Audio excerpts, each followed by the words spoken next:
verbs and auxiliaries module இருக்கக்கூடிய third topic தான் இப்ப பார்க்க போறோம், which is auxiliary verbs. Okay. Auxiliary verbs உடைய meaning என்ன? Auxiliary verbs are called as helping verbs அப்படின்னு நம்ம ஏற்கனவே அதோட டெஃபினிஷனை பார்த்திருக்கோம். Helping verbs. இத நம்ம supporting verbs அப்படின்னு கூட சொல்லலாம்.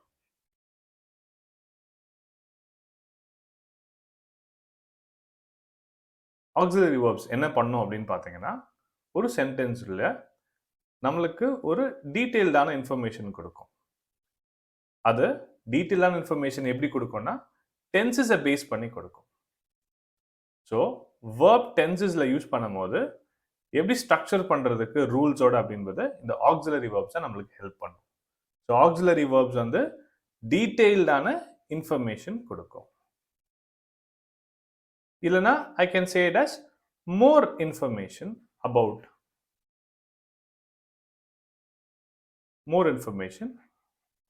the tense. tense பத்தி more information கொடுக்கும். சரி, tenseனா என்ன அப்படின்னா, so ரொம்ப simple, time of an action.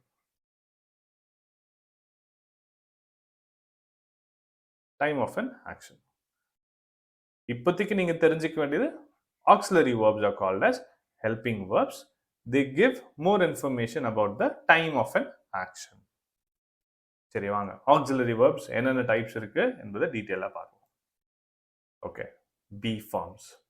கொஞ்ச நேரத்துக்கு முன்னாடி நம்ம be verbs பார்த்தோம். இப்போ இது ஒன்று இருக்கு, which is be forms. be formsம் similar components தான் இருக்கும், which are am, is, or, was, were, been, in fact being கூட வரும். ஓகே, சேம் கம்போனன்ட்ஸ் தான். be verbs எப்படி பார்த்தோமோ அதே மாதிரி தான். ஆனா இங்க be forms என்பது வந்து பாத்தீங்கன்னா auxiliary verbs வரும். auxiliary verbs வந்ததுன்னா அது பேர் be forms. இப்போ உங்களுக்கு அடுத்த கொஸ்டின் வரும், எப்படி நான் ஐடென்டிஃபை பண்ண போறது என்பது அதை நம்ம டீடைலா வரக்கூடிய ஸ்லைட்ஸ்ல பார்க்கலாம். நெக்ஸ்ட் do forms ன்னு சொல்லுவோம். do forms என்பது do, does, did, done. அதுக்கு அடுத்தது have forms. have forms have, has, had. Okay, இந்த auxiliary verbs வந்து நம்ம டென்சஸ்லயும் passive formsலயும் யூஸ் பண்ணணும் அப்படின்னு ஒரு நோட் கொடுத்திருக்கேன். பட் டோன்ட் வரி, அகைன் டென்சஸ்ல இதை பத்தி டீடைலா நம்ம பார்ப்போம். Next modals.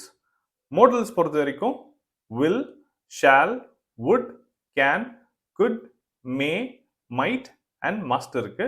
இது தவிர்த்து need, dare to இந்த மாதிரி modalஸும் இருக்கு. பட் இப்போதைக்கு நீங்க காமனான இருக்கக்கூடிய modals மட்டும் தெரிஞ்சுக்கிறோம். வெல், இப்போ இங்க பாத்தீங்கன்னா be form, do form, have form சொல்றோம். அதுக்கு அடுத்தது modals அப்படின்ட்டு பிரிச்சிருக்கோம். சரி, இது எல்லாமே என்ன பண்ணுது அப்படின்னா, they are called as helping verbs. They are used to give detailed information about the tense அப்படின்னு சொல்லலாம். tense என்பது வேற எதுவும் கிடையாது, time of an action. ஒரு ஆக்ஷனோட டைமை பத்தி இன்னும் கொஞ்சம் டீடைல்டான இன்ஃபர்மேஷன் கொடுக்கும். அப்புறம் இங்க modalsல வரும்போது வந்து பாத்தீங்கன்னா it gives certainty, possibility, இந்த மாதிரி விஷயங்கள்லாம் வந்து நம்ம யூஸ் பண்ணுவோம். இது அகைன் modals என்பது தனியா ஒரு சாப்டராகவே நம்ம பார்க்க போறோம். ஸோ இப்போ இங்க நம்ம பார்க்க போறது எல்லாமே மீனிங், அதோட மீனிங் என்ன, அதோட கம்போனன்ட்ஸ் என்ன அப்படின்னு தான் பார்க்குறோம். வெல், auxiliary verbs அப்படின்றது they are called as helping verbs or they are called as supporting verbs. Auxiliary verbs are classified as one is be form, second is do form, third is have forms, and fourth one is modals.